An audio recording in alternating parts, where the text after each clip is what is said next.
Now at 4, the teenager arrested for allegedly planning a Valentine's Day high school massacre appeared in court today. We'll tell you what prosecutors are saying about this case so far.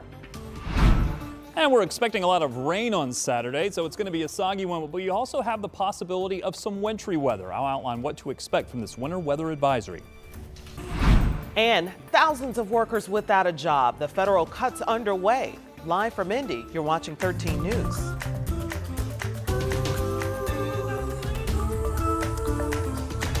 Thanks for inviting us in. It's 4 o'clock. I'm Scott Swan in today for Dustin Grove. We begin today with this high school senior who is charged with planning a mass shooting at Mooresville High School. She made her first court appearance just a couple of hours ago. And we brought you this story yesterday as breaking news. Rich Nye joins us from the Morgan County Courthouse with the first steps in the legal process for Trinity Shockley. Rich?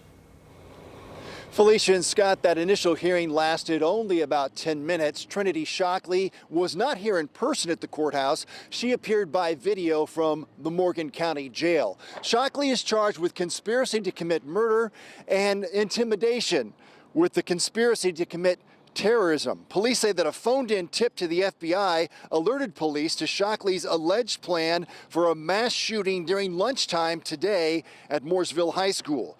Shockley is the same person who was hit by an alleged drunk driver and seriously injured while trying to get on the school bus in September of 2022.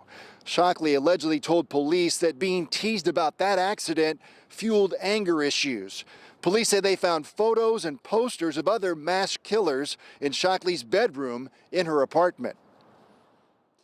We can't say whether this plot and plan would have been carried out without the intervention of the police, but we can say with certainty that there was no mass shooting today at Mooresville High School, and our community is forever grateful. This morning, my officers, I held over one shift, and then the sheriff's department, and I was even out there myself.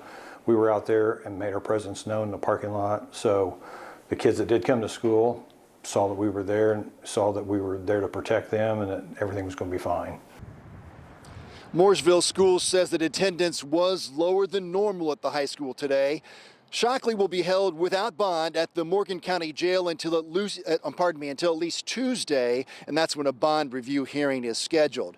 Shockley asked the judge today in court, "What if no one can pay my bond?" And the judge told Shockley, "If you are given bond and no one pays it, then you will stay in jail until someone does pay it or your case is resolved." And Shockley is scheduled for a jury trial on June 10th. All right, Rich Nye reporting live from Martinsville this evening. Thank you so much. Now we got to talk about weather. Okay? Yeah, you saw that Rich was wearing the heavier coat today. And if you've been outside, you know exactly why that's happening. And Rob's in today, Felicia, and this isn't exactly the best Valentine's Day forecast that is coming up. That just means you got to cuddle up with the right person. Good point, yeah. The right person. Specify.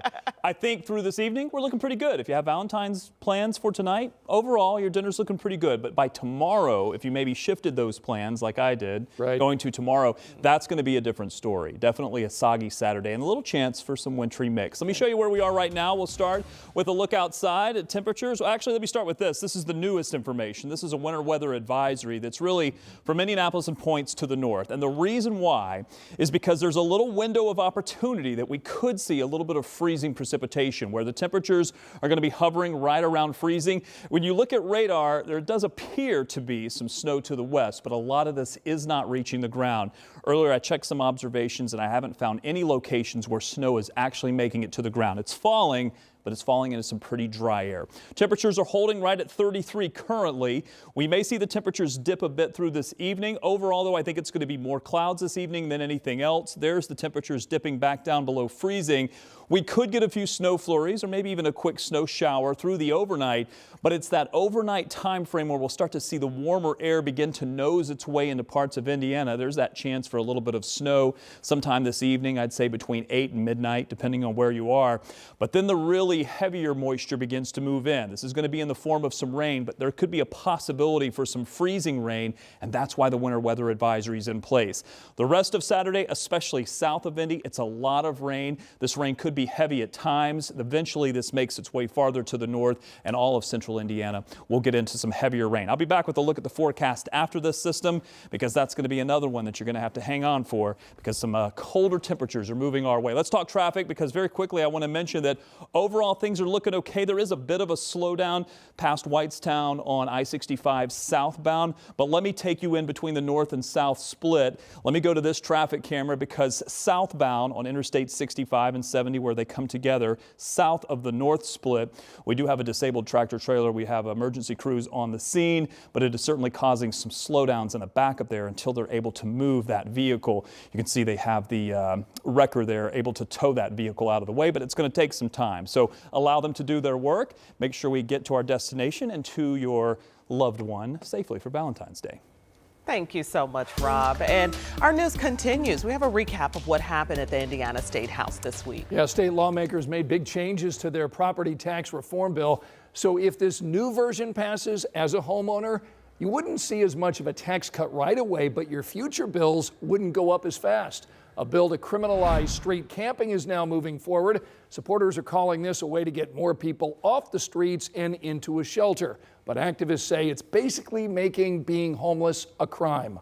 Lawmakers also advanced a bill changing how police use witnesses to identify suspects in crimes. Supporters say it would help prevent people from being wrongly convicted. State senators are moving forward, though, with a plan to cap the number of Hoosiers on Medicaid. 200,000 people could lose coverage if it passes. Also at the State House, a bill to put AEDs in schools appears to have died. Despite bipartisan support, this bill failed to get a required committee hearing.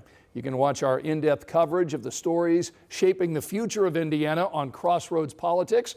Our program airs at 10 a.m. Sundays and on demand anytime over on WTHR+.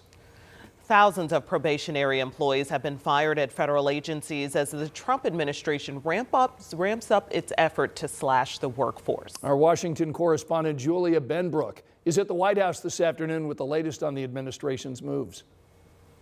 Since taking office, President Donald Trump and Elon Musk have worked to upend the federal workforce, firing top officials and watchdogs, as well as convincing more than 75,000 workers to voluntarily leave their jobs through a deferred resignation offer.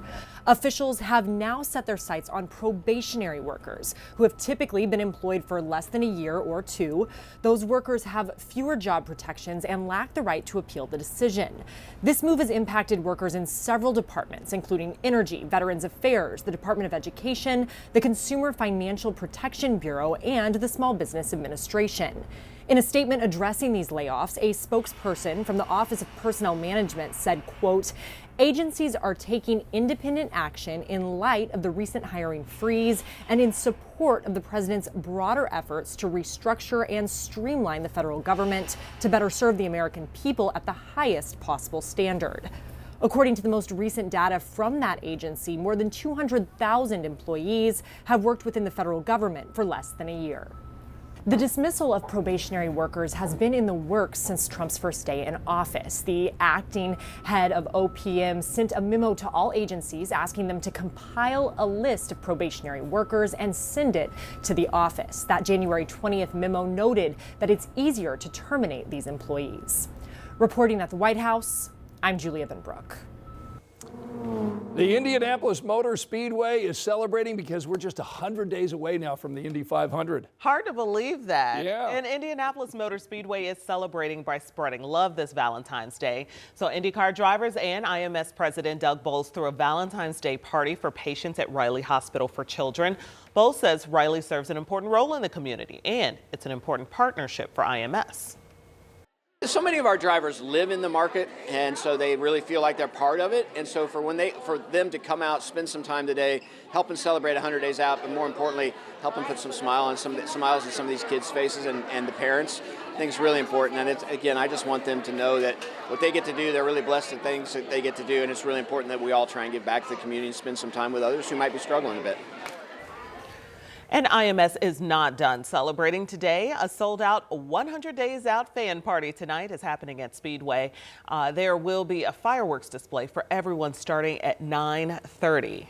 Still to come on this Friday afternoon, flooding and fury. More incredible video out of Los Angeles where residents are reeling from an atmospheric river. And an update on the Pope's condition after being admitted to a hospital. And we've got a lot of heavy rain moving our way for tomorrow. Temperatures into the 40s, but this may be the warmest day for quite a while. It's going to be much colder next week. I'll show you those temperatures coming up. Stay with us.